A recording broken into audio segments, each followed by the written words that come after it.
After both WWDC and Apple's September event, we thought we'd see a new iPad Pro. However, we will see one hopefully at the end of October. Now that we are so close to an announcement, the rumours and leaks that we currently have give us a pretty good idea of what we are likely to see in the new iPad Pro. We are expecting this iPad Pro in two different sizes, the usual 12.9 inch which we have seen since 2015, and a new slightly bigger 11 inch display, both similar in design to the current iPhones.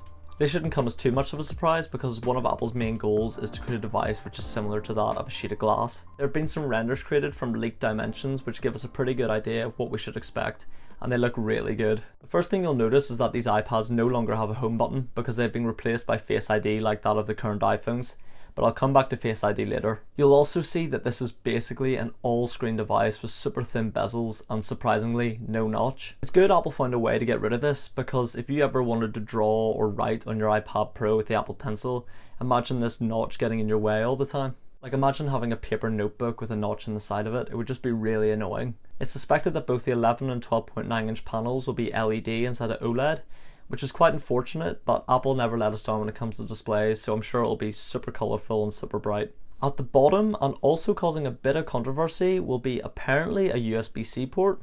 Here's some of the problems most people would have if the new iPad Pro had a USB-C port. For one, how will you charge the Apple Pencil? Will Apple include a dongle in the box, or will they just release a new Apple Pencil entirely? It also creates an inconsistency in their lineup. So if I'm to bring my iPad Pro and my iPhone, say, on the train, I'd have to bring two chargers, which is just annoying to be honest. Another change is the removal of the headphone jack, which isn't entirely surprising because it seems to be the way Apple is moving now, but it makes it harder for Apple to advertise this as a laptop replacement. As for internal specs, we shouldn't be seeing any upgrade in RAM or internal storage. However, we should be seeing an upgrade to a really powerful A12X processor, which will be built on the same 7nm process that the current A12 uses in the new iPhone XS. So I just wanted to come back to Face ID again. So on the iPhone X or XS, if you ever want to unlock your phone, you just hold it up to your face and it unlocks simply.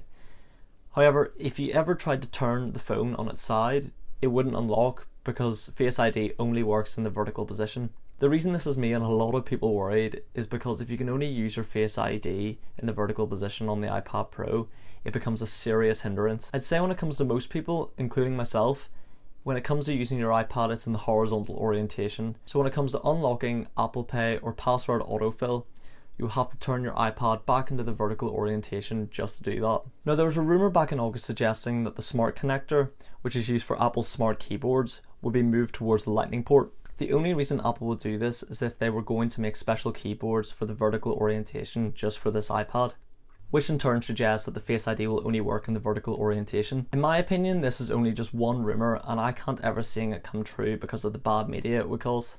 Like, could you imagine the Microsoft Surface adverts? I think they'll find a way somehow to get it working in the horizontal orientation. Even if they do get this working somehow, there'll still be problems because most people like to lie their iPad flat on the table, so they'll have to either pick up their iPad or put their face directly over the Face ID scanner. Obviously these are all just rumours, but hopefully Apple will come out with something special. We'll hopefully see this iPad by the end of October, so they should be announcing an event anytime soon. I hope you enjoyed this video, and if you did, please leave a like and subscribe, and I'll hopefully see you in the next one. Cheers.